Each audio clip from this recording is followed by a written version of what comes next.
Okay, continuing in our evolution notes. This is the second notes in the series. So you're at the bottom of page 2. It's in a box, and it says species. So we've talked about a species before. A species is a group of the same kind of organism. So these are bald eagles. So these are all the same type of eagles, which means they can mate with each other and produce viable offspring. Viable is an evolution word. It means that if a male and a female bald eagle here get together and have babies, viable offspring means their babies can have babies of their own. Okay, and that doesn't always happen. If you start mixing species, the babies oftentimes cannot have their own children, and we'll talk about that a little bit later. So a species, humans are all members of the same species. Doesn't matter what your ethnicity is or religion, any human male can mate with another human female. Okay, we're all members of the same species. Now, a population's a bit different. It's the same kind of organism, just like a species, except they live in the same area. For example, all the students in the South Central High School attendance area make up a population. Those are the students that live in our attendance district and can automatically go to our school. You could also say the population of every person in Greenville, North Carolina, or every person in Winterville, North Carolina. That would be a separate population. So the difference between species and a population is that the population lives in the same area. Bald eagles are found all along the eastern seaboard, but the eastern side of the United States is multiple states. So the population would be living in the same area. And a population is the smallest group of organisms that can evolve. So this population of bald eagles can evolve and become, for example, larger in size. If this one eagle all of a sudden were to grow bigger than all of the other eagles, that's not evolution. That's a variation. So that eagle happens to be bigger. Just like you can think of some basketball players that are really, really tall.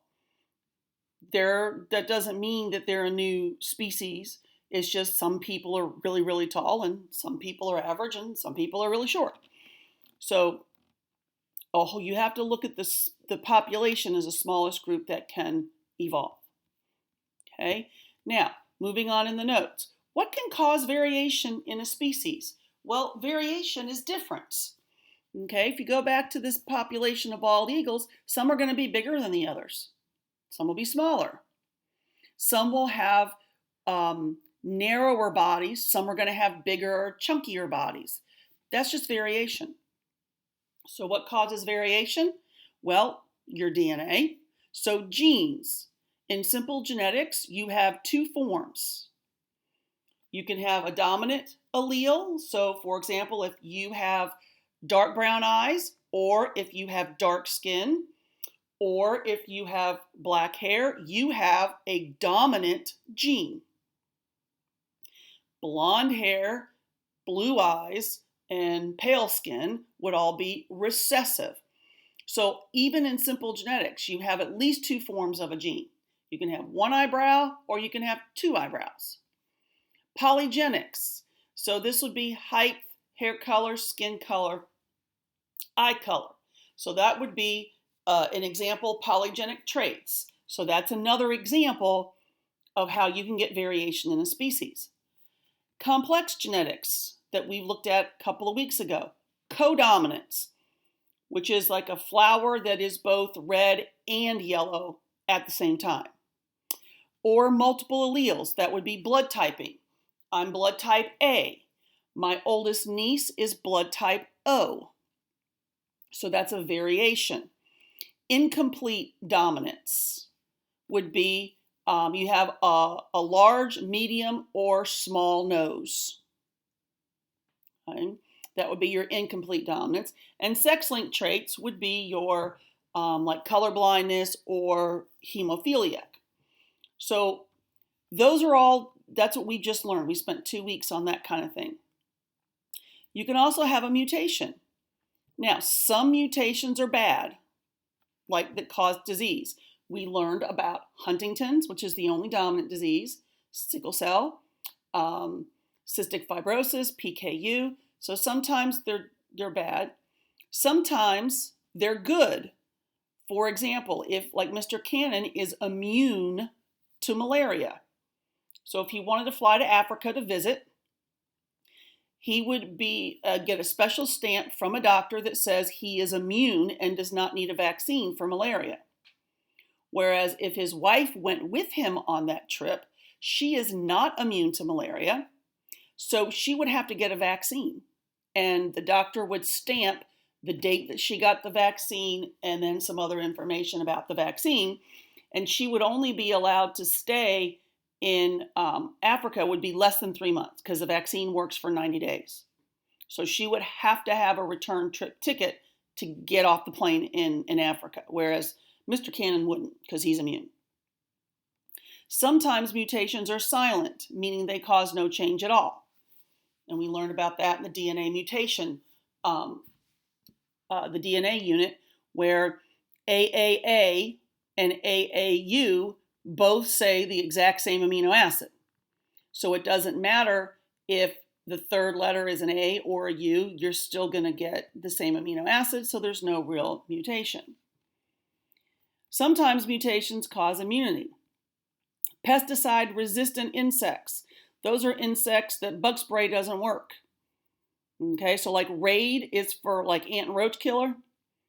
I have some, but half the time it doesn't work. You spray it on the cockroach, it kind of looks at you and keeps right on trucking because it's resistant.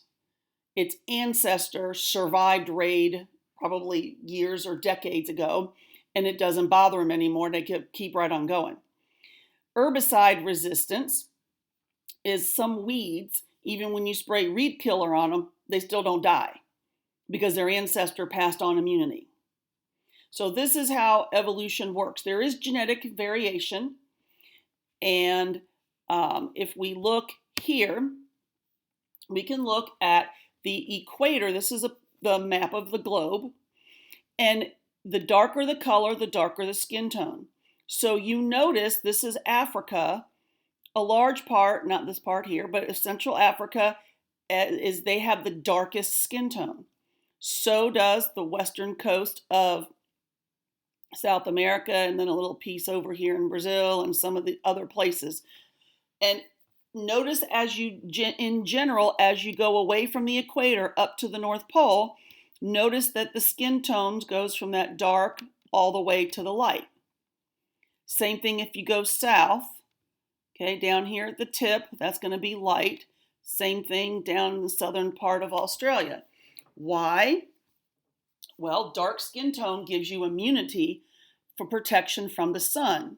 It's not impossible, but it's harder for you to get skin cancer with the darker skin tone.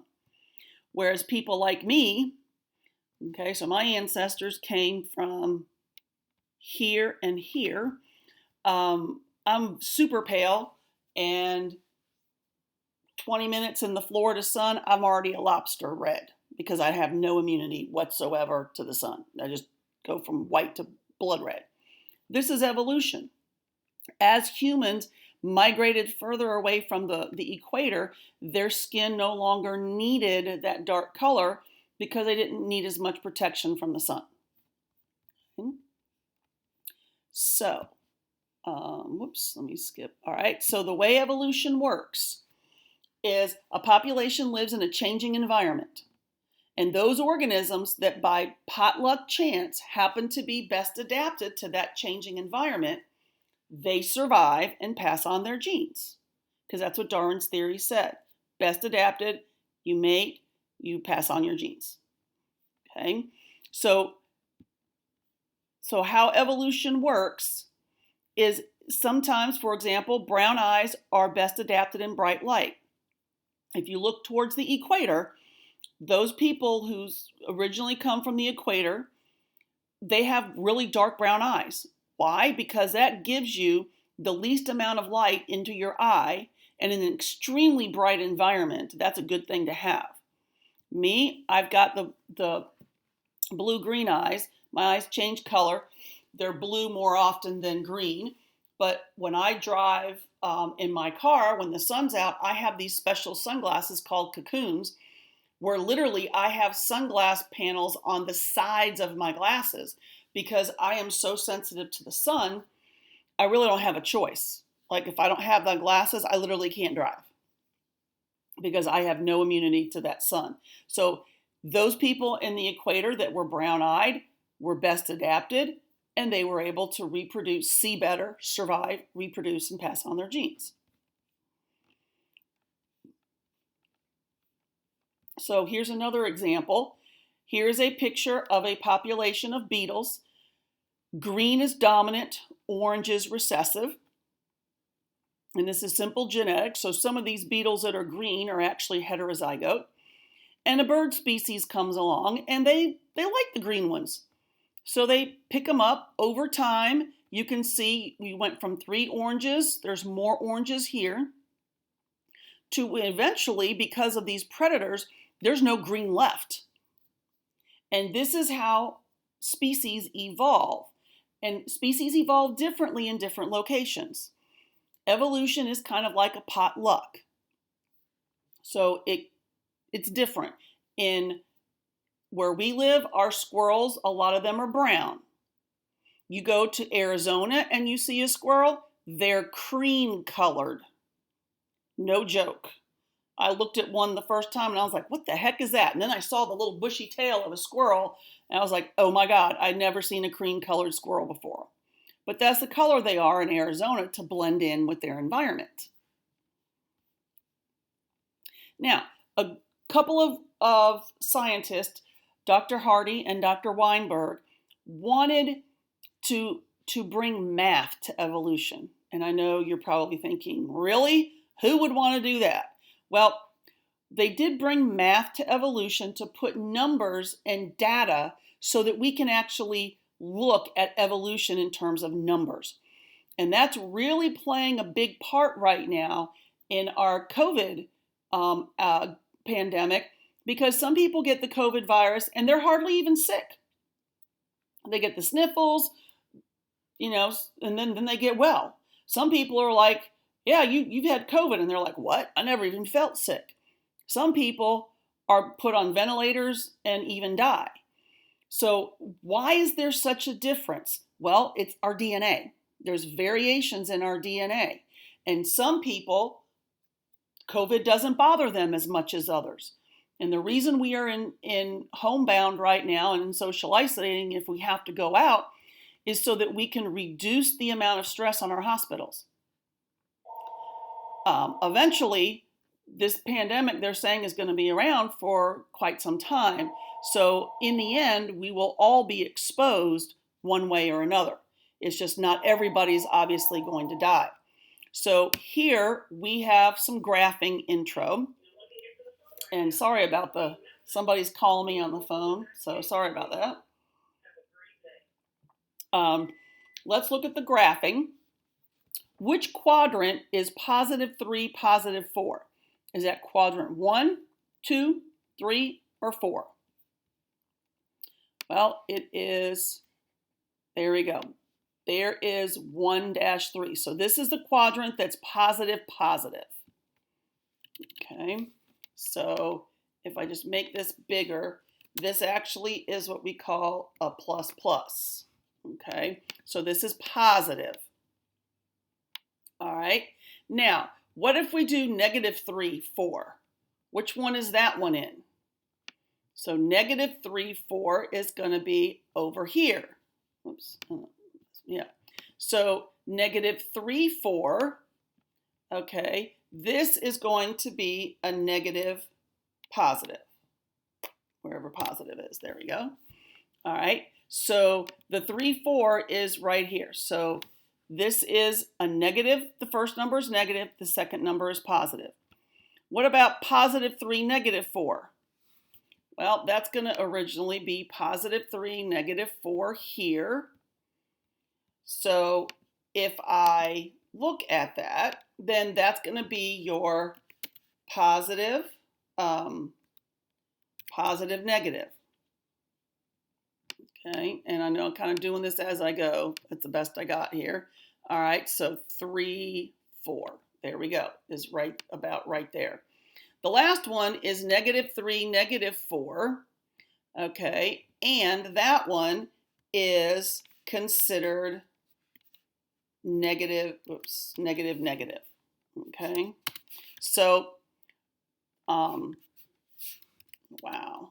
Well, there, I'm not going to do that one because that one's not working. So that's a negative, negative. What Hardy-Weinberg did was they said, we're going to ignore quadrant 2, 3, and 4. Okay, so in math, when you're using the 4-quadrant graph, they're ignoring quadrant 2, 3, and 4. They're only going to quadrant 1. So what does this actually mean? Well, these are the graphs.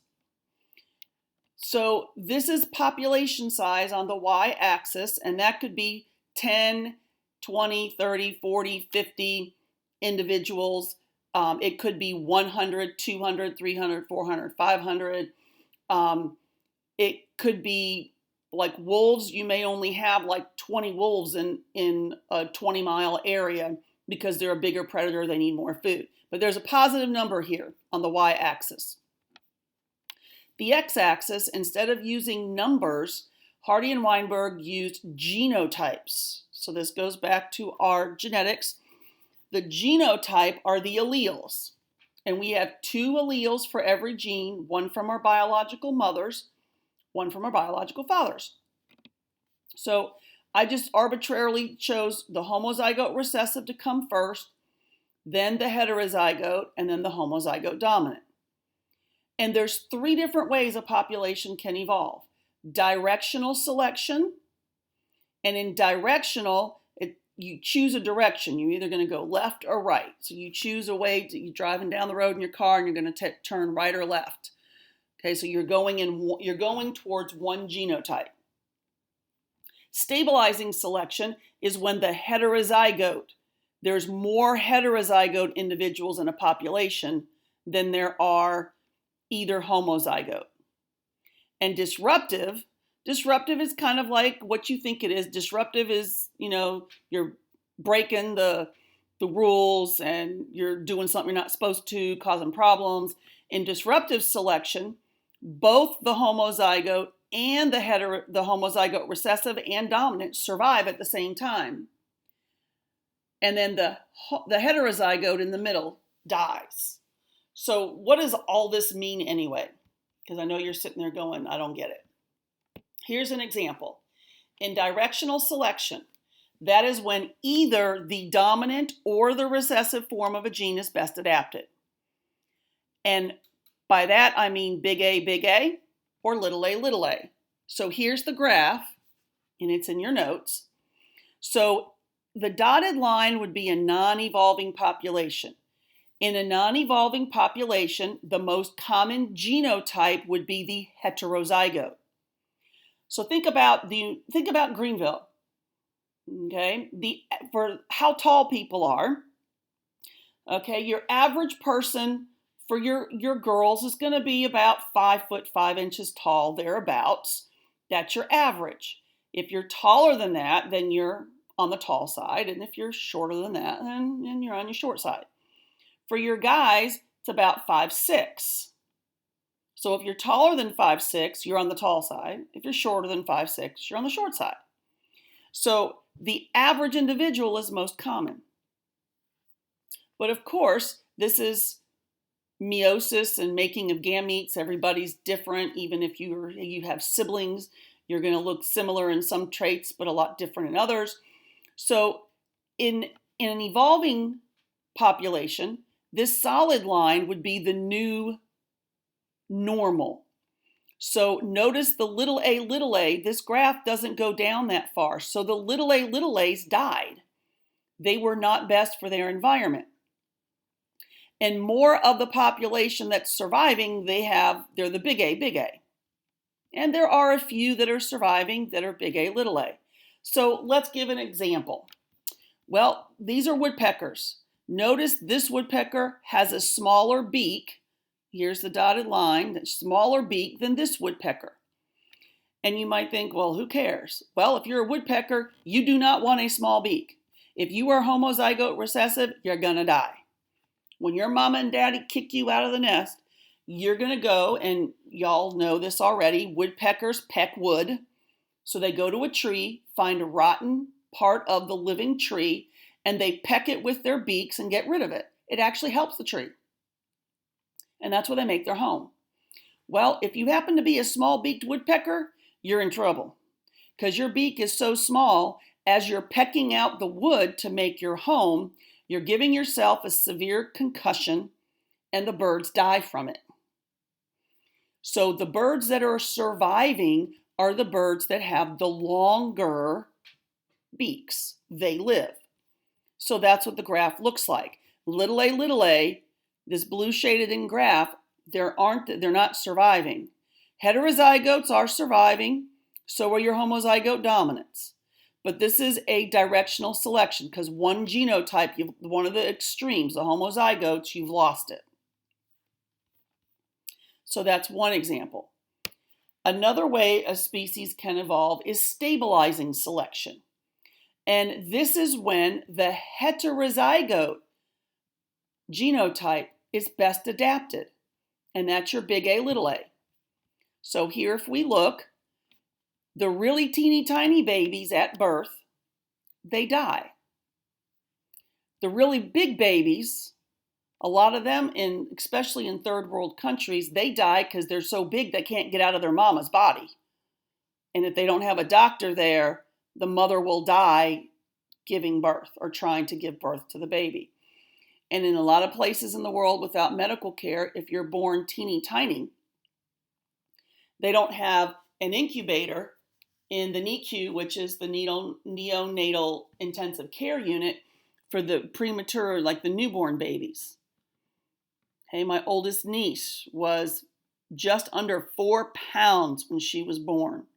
She spent the first 2 months of her life in an incubator, getting big enough to be taken out of the incubator because the lungs is one of the last things to develop, and her lungs never fully developed. And she's got asthma today as a result of that. But if she did not have medical care, she would have died. Okay, so that in the stabilizing selection, your heterozygote has the best chance to survive. For example, human baby weights have been similar for about 30 years. Okay, globally, girls are about 8 pounds and boys are in the 9-pound range. Now, if you give birth to, a friend of mine gave birth to a 12-pound baby. She tried to. She couldn't give birth. The head was too big to fit out of the birth canal, so she had to have a C-section or she would have died. So this is stabilizing, is when the extremes are dying. The teeny tiny babies die because they're underdeveloped. The big babies die because they can't get out of their mamas. They can't be birthed natural. So that's a second way. So back to this slide, we've gone over this one and this one. So now we're going to look at disruptive selection. This is when both homozygote forms of a gene adapted and survive. So here, this is a dock that's out on the Outer Banks of North Carolina. So you've got cream-colored or light-colored barnacles. And then down here, you've got your dark ones. Those are like grayish black color. So, well, how does that help? Well, if you are a light barnacle, notice how they're born. They glue themselves to an object. And then when the tide is high, so the tide will be higher than this, these will be covered in water and they're going to open up and then they're going to suck out little microscopic critters in the water to eat. When the tide is low, like it is here, they close up their shells. So they have shells. Well, notice how all the light ones are here at the top. Dark ones are down here at the bottom. There's a reason for that. If this is all underwater and you're a little fish love to eat these guys, then you're looking up to see the barnacles. Well, these barnacles are kind of light colored. They blend in with the sky and the fish can't see them. The ones that are darker, those are going to be, you're looking for fish or birds that are trying to look downward to get food. They're going to see this and it's going to match the dark of the water and they're going to be camouflaged and it's going to be a lot harder to find them. So in this example, this graph has two distinct humps, kind of like a two-humped camel. The homozygote recessive and the homozygote dominant survive. The heterozygote, notice there are some left, but just nowhere near as much as there are the homozygotes. So that's going to be the disruptive selection. All right, so what does this mean? Well, let's look at an example. All right, released EOC question. A predator prefers large spiders and doesn't eat the medium or small spiders. Okay, so let's look at, instead of doing all this stuff in here, let's look at what type of selection that is. So if we go back to the graph, you've got your letters, but notice this just gives you large, medium, or small. So what do? Well, what we're going to do is we're going to have to kind of type in oops, let me see if this will work. Let me make a yellow. Cool. Okay.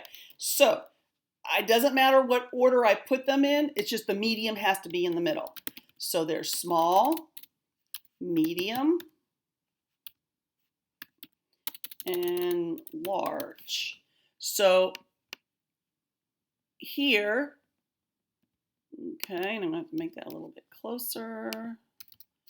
All right, so the little a, I just arbitrarily, from small, medium, and large, I just said little a is small. Medium is the heterozygote, big A, little a. So large is up here. And it doesn't matter. I could have put large, medium, small. It wouldn't matter. Just the medium does have to go in the middle. So this question says that the predator prefers large spiders, but will not eat the medium or the small. So the large spiders are dying off. Okay, so I'm going to color this one a different color because they're dying. Okay, so we're going to kind of, I guess I'm going to make them red because they're bloody and they're dead. Okay, so the large ones are dying. So that means the small and the medium survive. Well, what type of selection is that? Well, the heterozygote and one of the homozygotes survive. So that is actually going to be directional selection. So let's see why. Here it is. When either the dominant or the recessive form of a gene is best adapted. So either big A lives or little a lives. And if we look here, big A's dying. It's being eaten by the predator. So this is an example of directional selection. Okay, so in this one, what's going to happen is your large spiders are going to hardly be any left, if at all, and what will be left alive are your medium and your small spiders. That's an example of evolution. Let's see. Here, this is a population of mice. It goes from very, very light colored all the way down to a darker color. Those are your options. Now, let's say that in one forest, the forest floor is mostly made up of medium brown dead leaves, okay, because we know the leaves fall off the trees in the fall. So if the ground is a medium brown, well, out of all these colors, which one's going to be best to survive? Well, the heterozygote, the one that's kind of not light, not dark, but medium.